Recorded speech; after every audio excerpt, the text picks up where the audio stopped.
Bine v-am găsit, dragii mei din Zodia Taur, oriunde v-ați afla.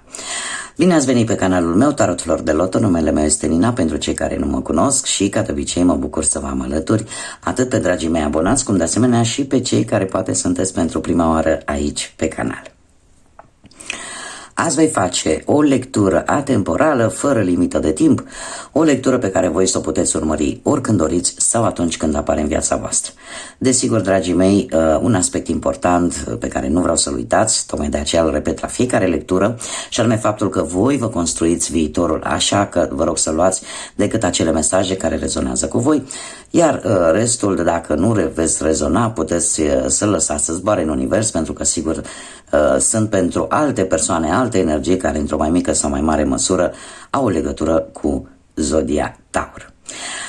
De asemenea, ce ar mai fi de spus, că puteți urmări celelalte zodii care pot reprezenta pentru voi poate ascendentul, Luna, Venus sau oricare altă planetă importantă din cartea voastră natală. Așa că, dragilor, toți cei care aveți Soare, Lună, Venus sau ascendentul în Zodia Taur, această lectură este de asemenea și pentru voi. Și haideți să vedem care este situația actuală în funcție de ce gândiți, cum simțiți sau ce vă doriți. Haideți să vedem. Și avem Gazela, care nevoiește de schimbări. Avem Ursul.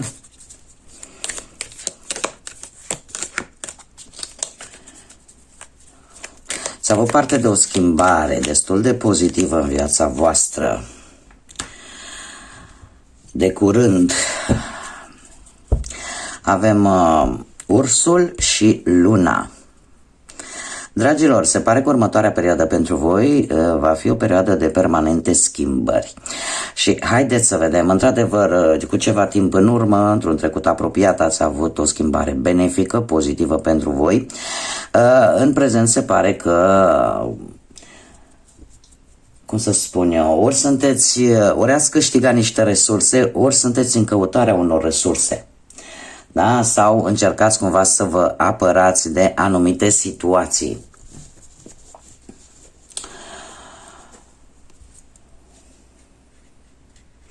Nu știu, poate că voi încercați în această perioadă ori să vă impuneți punctul de vedere, ori cumva aveți pe cineva acolo care încearcă într-un fel sau altul să-și impună punctul de vedere. Da? E cu două tăișuri. Iar în ceea ce privește Luna, așa cum am mai spus, ar trebui să fiți atenți la următorul ciclu lunar. Ce înseamnă asta? Din momentul în care voi vedeți această lectură, să vedeți, să vă uitați pe calendarul lunar, da? Să vedeți când începe primul ciclu lunar. Asta ce înseamnă? Imediat după luna plină, da? Când începe primul pătrar de lună. Să vedeți în ce dată este. De ce? Această carte, în mod special, îmi spune despre o schimbare bruscă care va veni exact în această perioadă, când va avea loc primul pătrar de lună nouă. Da? Când luna începe un nou ciclu. Va veni o schimbare sau posibil niște planuri. Niște planuri care se schimbă foarte brusc. Apare o situație care vor schimba anumite planuri. Bun, haideți să vedem ce ne spune tarotul pe partea asta profesională pentru dragii mei din Taur în următoarea perioadă de când voi urmăriți această lectură. Haideți să vedem.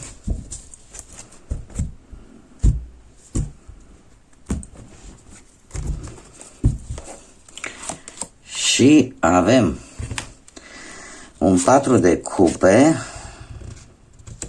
o regină de cupe. Dragilor, voi sunteți supărați.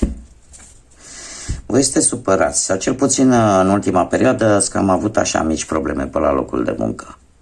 nu aveați așa o stare de bine. Cel puțin acolo.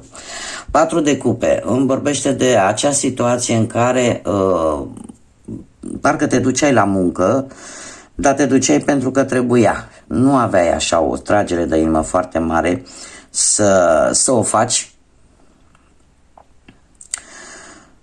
De ce? Posibil să fie, nu știu, ori neînțelegerile care există acolo, ori poate că nu ești motivat foarte mult din punctul ăsta de vedere financiar. Cert este că apare o apatie, o stare de nemulțumire, ca să zic așa. În prezent avem această regină de cupe, care pe partea asta profesională mie îmi spune că vei avea o reușită într-un proiect la care tu te-ai gândit de ceva vreme. E posibil ca o persoană total necunoscută să te ajute în realizarea unui plan care are ceva de văzut cu munca sau cu viața ta profesională. Este o persoană care va deveni destul de importantă și care te va ajuta. Nu știu dacă va avea sau nu legătură cu zodiile de apă, Rac, Pești sau Scorpion. Cert este că, din punctul ăsta de vedere profesional, te va ajuta, și asta se vede cu acest 9 de cupe. Te va ajuta, cum să spun eu, impulsionată foarte mult de empatie vis-a-vis de tine. Da? Adică cumva îți va înțelege exact, dar mai mult din punctul ăsta de vedere emoțional, va înțelege prin ce treci tu și va încerca să te ajute, va deveni chiar o aliată destul de bună, destul de puternică această persoană, indiferent că este femeie sau bărbat. Ce ne mai spun cărțile? Păi ne mai spun că cu acest 9 de cupe că apare o extindere, dragilor, o avansare, un post pe care unii dintre voi îl veți obține în urma poate a unui interviu, da? Și unde răspunsul va fi unul pozitiv și în felul ăsta poate așteptarea aia lungă pentru unii dintre voi se termină. Da? Așa că lucrurile merg într-o manieră pozitivă și am văzut foarte bine aici apar schimbări și de planuri. Haideți să vedem. Pe partea bănuților avem un 2 de monede, care îmi spune că în ultima perioadă a fost un moment destul de bun, da? Ați avut așa o perioadă în care ați încercat să țineți situația asta financiară sub control, da? Cam ce intră, ce iese, să încercați așa să faceți jonglerii, ca să zic așa, în așa fel încât nici să nu vă lipsească bani, dar cumva să aveți și ce pune pe masă, da? Să mențineți așa un echilibru, da? Între banii care intrau și banii care se cheltuiau. Avem justiția. Justiția și luna. Dragilor, justiția pe partea asta banilor îmi spune că unii dintre voi e posibil ori să vă fi cumpărat ceva pe termen lung. Nu știu, că poate v-ați cumpărat vreo proprietate, că poate v-ați cumpărat, nu știu, ceva care a implicat niște documente. Da?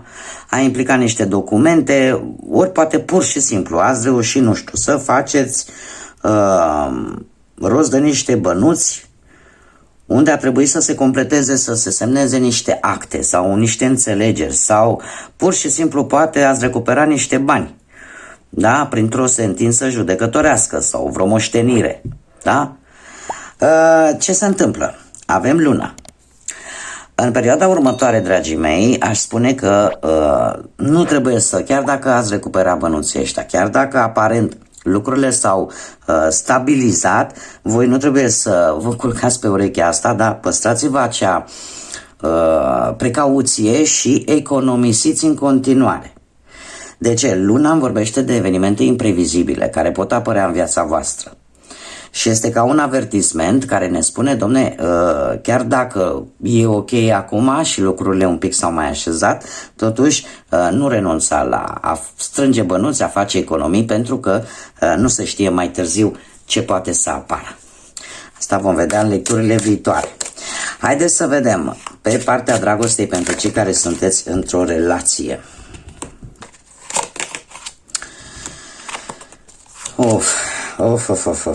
Ia să vedem ce avem noi aici. Dragii mei dragi,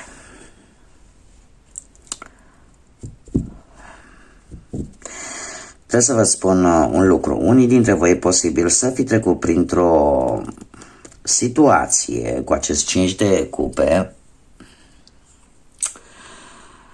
care e ori am două variante și chiar am mare rugăminte, dragilor, să cum să spun, chiar să luați în serios acest lucru pe care eu vi-l spun la începutul fiecărei lecturi, și anume faptul că trebuie să luați decât acele mesaje care rezonează cu voi. Da, fiind o lectură generală, după cum bine vedeți, eu încerc să vă găsesc toate variantele, tot ceea ce îmi transmit mie cărțile. Cărțile îmi transmit anumite energii pe care le surprind, da, și voi trebuie să luați decât strict acelea care sunt pentru voi. De ce? Uite, de exemplu, în acest caz aici vorbim despre dragostea în relație. E posibil, de exemplu, am două variante. Unii dintre voi să fie într-un proces de ruptură a relației, iar alții e posibil ca într-un trecut, să zicem, relativ recent, să fi rămas fără persoana dragă, poate prin simplu fapt că a trecut într-o altă lume decât cea terenală. Da? Este într-o lume astrală. Pentru că această carte mi-arată acest lucru, mi-arată o durere foarte profundă, mi-arată faptul, o disperare interioară foarte profundă. Și faptul că avem și magicianul aici, asta îmi spune că unii dintre voi încercați să treceți peste această situație negativă și vă dați seama că de fapt puterea este la voi, că numai voi puteți face în așa fel încât să treceți de această situație. Avem un cavaler de monede. Va fi un proces care va dura, mai ales pentru cei care poate ați pierdut pe cineva drag, da, într-un trecut apropiat. Nu va fi ceva de scurtă durată, mai ales dacă legătura dintre voi a fost una foarte profundă. Este adevărat, iar acest cavaler de monede întărește acest lucru cumva, că lucrurile nu se vor, ca să zic, așeza un pic decât după o perioadă de timp. Dar asta nu înseamnă că nu se vor aranja, pentru că depinde totul de voi. Cei care poate treceți sau ați trecut de curând printr-o ruptură, da? Sau încă sunteți în procesul ăsta de ruptura unei relații, același lucru. O situație negativă de care voi sunteți conștienți că trebuie să stă în puterea voastră să treceți peste ea. Da? Deci, indiferent, poate că cei care încă mai au pe cineva, dar sunt într-un proces de ruptură, depinde de voi, iar aici se schimbă un pic mesajul. De ce? Pentru că cavalerul de monede îmi spune, domne, trebuie să lucrați amândoi la relație. Există șanse, dar trebuie să se lucreze împreună ca relația să funcționeze. Da? Bun. Haideți să vedem pentru cei care sunteți singurei de ceva vreme. Când spun singurei, de asemenea, am avut o doamnă, nu știu dacă la zodia voastră sau la altă zodie, care mi-a spus, doamnă, faceți pentru văduvi. Văduvii, văduvele se încadrează la persoanele singure. Și eu am fost văduvă acum mulți ani și eram o persoană singură. Chiar dacă aveam titulatura de văduvă, indiferent că ai titulatură de divorțat, divorțată, văduvă, arată de fapt că ești o persoană singură. Da? Deci ca să nu avem, să nu mai avem surprize. Dar eu nu pot să fac strict pentru persoanele văduve, pentru persoanele divorțate, da? Sau pentru persoanele care sunt într-o separare temporară, de exemplu. Da? Bun, lămurită și această treabă. Haideți să vedem, cei care sunteți singurei. Am un 5 de spade. Un 5 de spade care se pare că în ultima vreme eu aș spune că nu a fost un moment chiar tare bun pentru voi să vă găsiți pe cineva. De ce? Pentru că nu știu, ați avut așa niște conflicte în care au fost așa mici răcăieli, ca să zic, da, în care niște lupte pe care le-ați dus voi, poate cu fostul sau cu fosta, în care v-ați tot răcăit, nimeni n-a avut de câștigat într-un final. Da, de era ca și cum eu nu mă las, că eu susțin punctul meu de vedere, celălalt nu se lasă, că și el a susține punctul de vedere. Și uite, așa a fost o răcăială acolo. Am un 3 de bâte. Un 3 de bâte care, pe partea asta dragostei pentru cei singuri, îmi spune despre faptul că tu te-ai axat foarte mult pe partea asta a muncii. Da? Și cumva axându-te, poate că ai făcut-o ca să uiți, pur și simplu. Da? Dar asta cumva te-a împiedicat sau te va împiedica să cunoști pe cineva. Chiar dacă avem îndrăgostiți aici și eu aș spune că sunt șanse, dragii mei, dragi, pentru unii dintre voi, să vă împăcați cu fostul sau cu fosta într-un viitor apropiat. Sau să apară ocazia în care cumva parcă să reluați relația. Dacă vorbim de fostul actual sau de vreun fost sau de vreo fostă dinaintea celui cu care v-ați tot răcăit. Da? Cu care v-ați tot tamponat așa în ultima perioadă. Dar mie îndrăgostiția asta îmi spune în care voi va trebui să luați o decizie. Și ce să vezi, decizia cred că o să o luați cu sufletul. Este o decizie importantă pe care va trebui să o luați. Să vedeți dacă mai acordați sau nu această nouă șansă acestui fost sau acestei foste. Haideți să vedem ce mesaj au dragile mele flori pentru voi.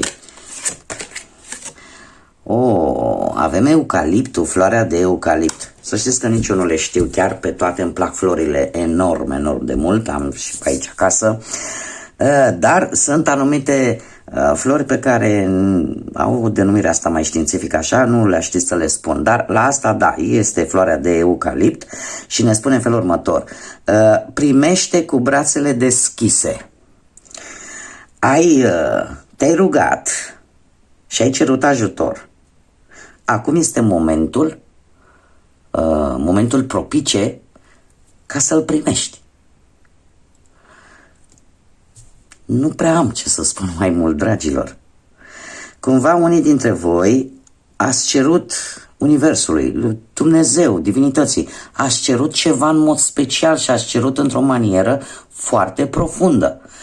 Se pare că în următoarea perioadă, de când voi urmăriți această lectură, cumva trebuie să fiți pregătiți, pentru că acest lucru, acest ajutor, de fapt, pentru că ați cerut un ajutor, acest ajutor vine către voi și primiți-l cu brațele deschise.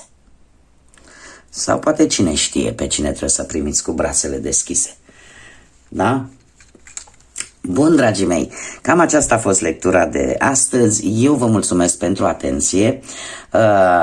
De asemenea, încă o dată, mulțumesc mult pentru comentarii, pentru like-uri. Vă aștept cu mare drag să vă abonați, toți cei care poate încă până acum nu v-ați abonat. Și dorindu-vă toate cele bune, până data viitoare când ne vom revedea, nu uitați de like-uri, nu uitați de comentarii și de distribuiri. Vă doresc tot ce mai bun pe lume și multă energie pozitivă. Așa că, dragilor, până la următoarea lectură, să fiți iubiți!